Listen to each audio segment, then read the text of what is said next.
Sarap, grabe. Nakaka-addict talaga yung samgyupsal dito sa Sunsud.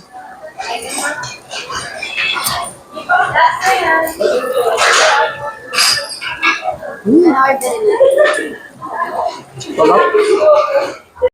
At ito naman guys yung kanilang shabu-shabu. Para sa mga mahilig sa shabu-shabu.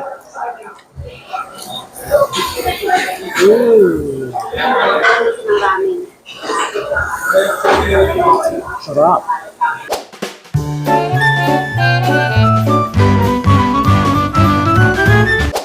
Alright guys, ayan nga, pupunta nga tayo ngayon sa Sunsu Samgyupsal. Ayan dito sa Kapitan Pepe.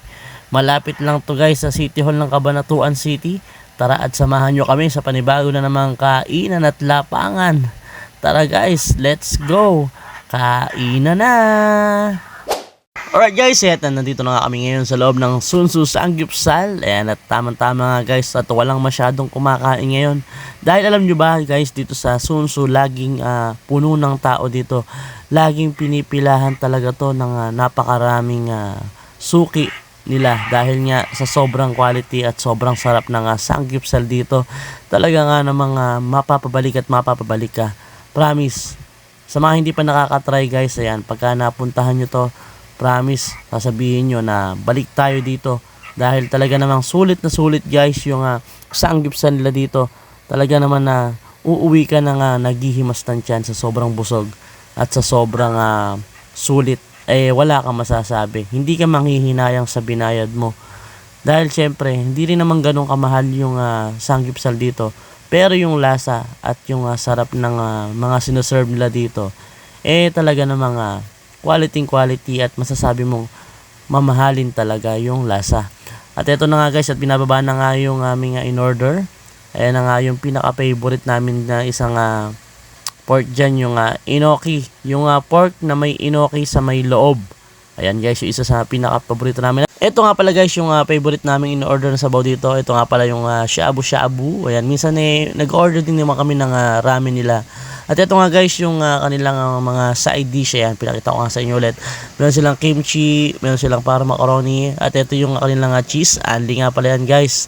At ito yung kanilang iced tea, anli rin. Lahat yan guys, anli. At ito nga pala yung bawang na aking paborito na sinasabay lagi tuwing kumakain ako ng samgyupsal. At ayan na nga guys, dumating na nga yung isa sa mga paborito ko dito. Ito na nga yung steam egg. Ayan, nakita nyo naman guys, kumukulo-kulo pa. Ayan, isa sa mga paborito ko yan dito guys sa Sunsu. Ayan, pag wala yan parang may kulang. At ito na nga guys, sinimulan na nga ng wifey magluto. At ito nga, at kumukulo na nga rin itong aming soup. At ito na nga guys, yung kanilang cheese na anli yan. Ayan, at ito na nga, luto na yung shabu-shabu. Ayan ako, at ito na naglalagay na ako ng aking kakainin para sa aking first bite. At ito na, unahan na nga ako mag first bite ni wifey. Wow! Ganado na naman ang mga unggo. Sarap, grabe. Nakaka-addict talaga yung samgyupsal dito sa Sunsud.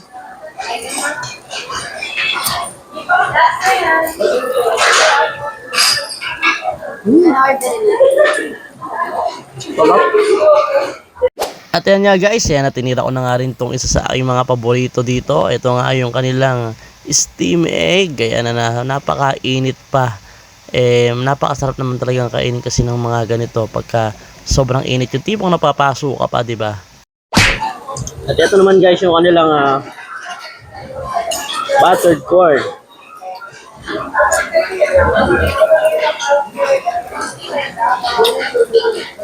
Panalo pang dessert.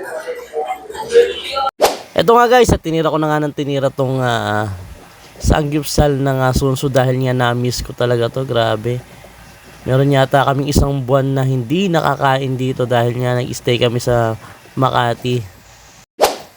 At ito naman guys, sa samgyupsal na to kayang-kaya naman talagang tumapat na to kahit dali mo to sa Manila. Talagang papatok at papatok to dahil nga sulit na sulit talaga sa lasa.